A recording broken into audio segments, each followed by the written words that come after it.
सबसे पहले हम समझते हैं कि मोटिवेशन क्या होता है और फिर हम समझेंगे कि मोटिवेशन काम कैसे करता है। अब देखो, सबसे पहली बात तो ये है कि मोटिवेशन कोई जादू नहीं है, ये एक सर्कल की तरह है, जिसको एक एग्जाम्पल से समझाता हूँ मैं आपको। मान लो आपको प्यास लगी, तो उस सिचुएशन में क्या होगा, आपके शरीर को ना पानी की कमी महसूस हुई, तो आपके शरीर ने दिमाग को सिग्नल भेजा, तो एक्चुअली में ये एक हमारे शरीर की ज़रूरत हुई।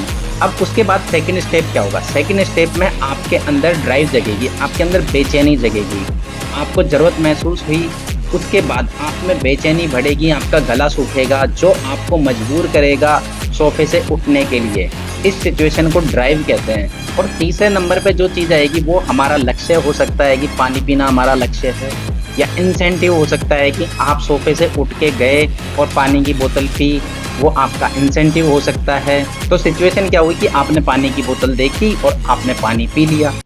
अब क्या है, चौथी सिचुएशन आएगा, आपको रिलीफ मिलेगा एक तरीके से। आपने जैसे ही पानी पिया आपको रिलीफ मिल गया, और फिर पानी की बोतल को रख के और वापस जाके आप सोफे पे बैठ जाओगे।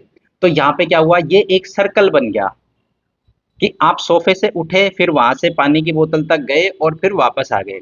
तो क्या है, जो मोटिवेशन है वो एक सर्कल की तरह होता है। अब इस बात को दूसरे शब्दों से भी समझते हैं। जैसे कि मान लो आपका पढ़ाई में मन नहीं लगता, तो इसका मतलब सीधा सा ये है कि आपको नीड ही नहीं है, आपको ज़रूरत ही नहीं है। क्योंकि अगर आपको ज़रूरत होती पढ़ाई की, तो आपके मन के अंदर डर होता कि भई मैं फ़ेल हो जाऊँगा, तो आप इस बात से बेचैन होके और पढ़ने लग जाते। लेकिन आपको पता है कि भई काम हो जाएगा अपना, तो उस सिचुएशन में आप क्या है, उस चीज़ पे ध्यान ही नहीं देते।